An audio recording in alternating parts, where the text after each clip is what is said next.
50 నిమిషాల్లో నలుగురు మాట్లాడారు. ఇద్దరు ఐదవని నేను ఇంకా మాట్లాడలేదు. కాబట్టి అందుకే ఎంతమంది పెద్దలందరూ ఎంతసేపు అయినా చెప్పగలుగుతారు. ఎందుకనంటే వారికున్నటువంటి అనుభవం అది నరనరాన్ని కూడా అది జీర్ణించిపోయి ఉంటుంది. కాబట్టి వారికి ఎంత సమయం అన్నా కూడా ఎవరికి కనపడదు, ఎంత చెప్పినట్టు కనిపించదు అన్నమాట. అది మనకు చెప్పలేని వాళ్ళు కనుకో ఒక 2 నిమిషాలు చెప్పిన నేను ఎక్కువ చెప్పానేమో అనుకుంటారు. కాబట్టి ఇది ఇక్కడ అనుభవంతో కూడుకున్నటువంటి విషయాలు ఏంటంటే ఈ బోధలన్నీ కూడా మనకేమంటాడో మనకి ఫస్ట్లోనే మనకి నాయన గారు చంద్రుణ్ణి ముద్దాడింది అని ఒక మాట చెప్పారు. ఎందుకని మనోసంకల్పము దృఢంగా ఎవరికైతే ఉంటుందో వారికి గురు స్పర్శ వాళ్ళకి ఇదైన తర్వాత సూక్ష్మంగా ఈ జ్ఞానం వాళ్ళకి అతుక్కుంటుంది. సంకల్పం చేతే కదా చంద్రుడి దగ్గరికి వెళ్ళింది. అంటే నాకు పునరపి జననం పునరపి మరణం అన్నటువంటి భ్రాంతి నాకు తొలగిపోవాలంటే ఆ భ్రాంతిని తీసినటువంటి వాడు ఈ సృష్టిలో ఏ బోధకి కూడా సంబంధించినటువంటి వాడు దీన్ని ఆధ్యాత్మిక ఆది భౌతిక ఆది దైవికమైనటువంటి శాస్త్రకారులు కానీ సిద్ధాంతకారులు కానీ మతకారులు కానీ ఆ భ్రాంతిని తొలగించలేరు. కాబట్టి ఆ భ్రాంతిని తొలగించగలిగే ఏకైక వ్యక్తి ఈ సృష్టిలో శ్రీధర శివరామ దీక్షిత బృహద్వాసిష్ఠ అసలు సిద్ధాంతము. దానిని తెలుసుకొని ఏదైతే గురుముఖత తన సూచన ఎరిగి ఆ సూచన నిర్వచన చేసి నీకు ఇది లేనిదని నిర్ధారణ చేస్తాడో అటువంటి మహనీయుడు ఈ భ్రాంతిని పోగొట్టగలడు. ఏ భ్రాంతిని? జనన మరణము అన్నటువంటి భ్రాంతి. మనకి ఏది ఉంది అది పెద్ద మహారోగము. కానీ ఆ రోగం ఎవరు తీయలేరు. కాబట్టి దానికి ఏమంటాడు మనకు భాగవతులు కృష్ణప్రభువులు అంటాడు, గురువర మీనా చందునా ఎరుకను తెరగలిగియుండి ఎన్నాళ్ళ గొనల్ కరుణా రసాక్షణముల తెరదీసి తిరెరుక మాట దీరేనిక్కడకే సాలు బోధ దూరేదెక్కడకే. అంటే గురువు శిష్యుడికి బోధ చెప్తే అట్లా ఉండాలట. అలా ఉండాలంటే సంకల్పం ఎంత గొప్పగా ఉంది. కాబట్టి అంత మనోసంకల్పం ఏ విధంగా అవుతుందో గురువు చెప్పినటువంటి విద్య ఆశాంతంగా నాకు దృఢపడాలి అంటే ఏం చేయాలి? అది గురువు చెప్పినటువంటిది, నాయనా మీరు చెప్పినటువంటి బోధ నాకు సంశయం పూర్తిగా నివృత్తి అయిపోయింది, మరి ఇంకా నాకు చెప్పినా కూడా ఇది ఇంకా నాకు అత్తుకునే విధానం లేదు, నాకు ఇక్కడతోటి సంశయం నివృత్తి అయిపోయింది అన్నటువంటి స్థితికి ఆ గురు శిష్యుల తాలూకు అవినాభావ సంబంధం ఉండాలి. అందుకేమన్నాడు, గురువరా మీనా సందున, మన ఇద్దరికి మధ్యలో ఏముంది? ఎరుకనే తెరే అహము, అదే జ్ఞానము. దానినే రకరకాలుగా మనకు ఏమని చెప్పారు? ద్వైతము, అద్వైతము, విశిష్టాద్వైతము, గానపత్యము, ఇంకా స్థూల సూక్ష్మ కారణ మహాకారణ శరీరాల గురించి అన్నిటికీ బోధించినటువంటి అధిష్టాన బ్రహ్మానికి తీసుకొచ్చి చెప్పినటువంటి ఏదైతే నేననే వస్తువు ఉందో దానిని ఇది లేదని నిజ నిర్ధారణ చేసి నిర్మూలన చేసినటువంటి వాడు గురువు. కాబట్టి అటువంటి గురువు మనకు ఎక్కడ దొరుకుతాడు? అయ్యా నేను నీ జనన మరణ భ్రాంతిని తొలగించానని చెప్పి ఏమన్నా ఇంత బోర్డు పెట్టుకొని తిరుగుతాడా? తిరగడు.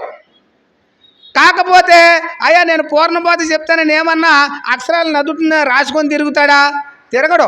అందరు గురువుల్లా ఉండడు. ఈ గురువు ఎలా ఉంటాడో రాజయోగి కదా, సంసారంలో ఉంటూ కుటుంబంతో ఉంటూ తన ఉన్నటువంటి యొక్క ధర్మాన్ని నిర్వర్తించుకుంటూ గురువులు సేవ చేసుకుంటూ గురుబోధన ఎరిగి గురు రహస్యాన్ని తెలుసుకొని తను కూడా నలుగురు వలనే ఉంటాడు.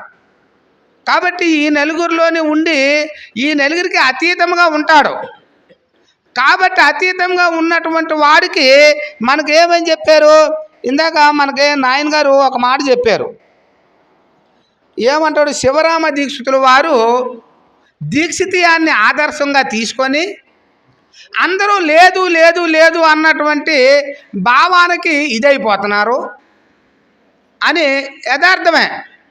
కాబట్టి దీక్షితుల వారు ఎవరికి చెప్పాడు ఆ మాటనే?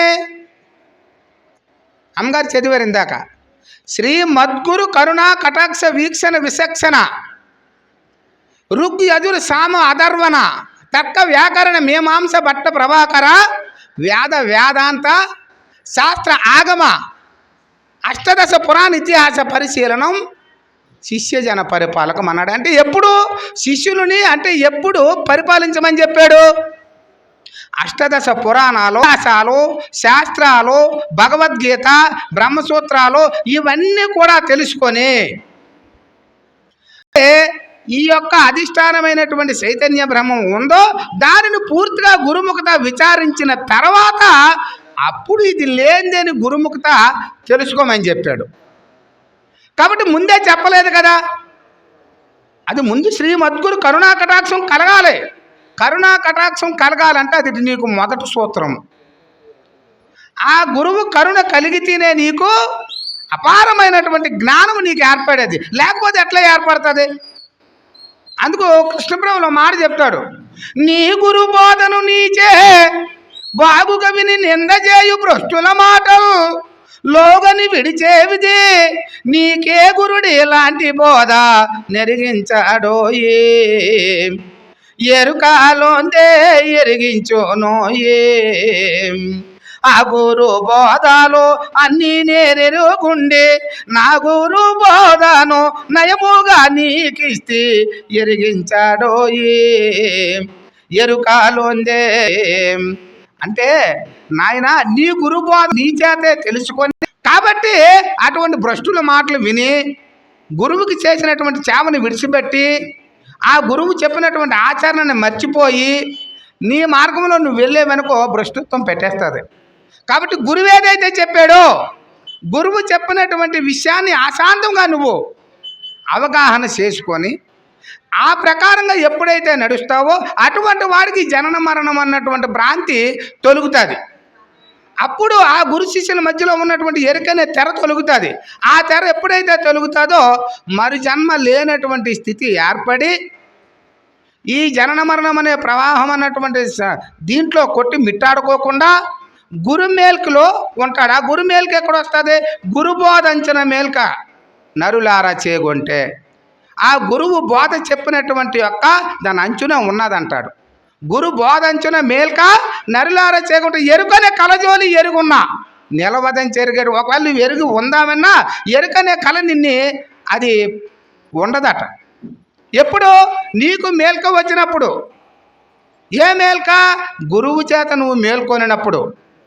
మేల్కొన్నటువంటి వాడికి ఎరుక లేదు. ఇప్పుడు కళలో అనేక రకాలైనటువంటి భోగభాగ్యాలు అనుభవించి అన్నీ చేసిన తర్వాత మేల్కుంటే ఆ భోగభాగ్యాలు అన్నీ ఉన్నాయా? లేవు. ఎలాగ లేవు?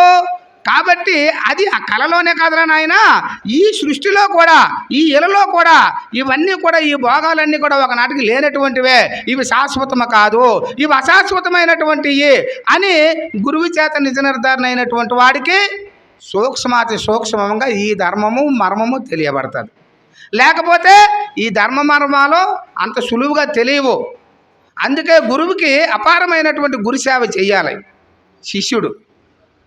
అప్పుడు శిష్యుడి యొక్క సేవని కనుకొని ఓహో ఇంత దృఢత్వంతో ఈ ధర్మ మర్మాలు తెలుసుకోవాలని ఈ గురువుకి సేవ చేస్తున్నాడు. కాబట్టి ఇటువంటి వాడికి ఈ ధర్మ మర్మాలు తెలియజేస్తే తనకున్నటువంటి సంశయాన్ని నివృత్తి చేసుకొని మరుజన్మ లేనటువంటి యొక్క భావాన్ని వారు గుర్తెరిగి అప్పుడు గురు సూచన తెలుసుకున్న తర్వాతను ఇటువంటి మహాత్ములు ఇంకో కొంతమందికి వారు ఇది తెలియజేసే పద్ధతి ఉంటుందని మనకు శ్రీధర శివరామదీక్షుల వారి యొక్క సిద్ధాంతంలో మనకు నిర్ధారణ చేశారు.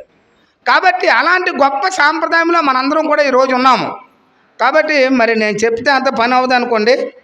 ఇప్పుడు మనకి రామానంద నంది రామరెడ్డి నాయన గారు మనకు ప్రబోధిస్తారు.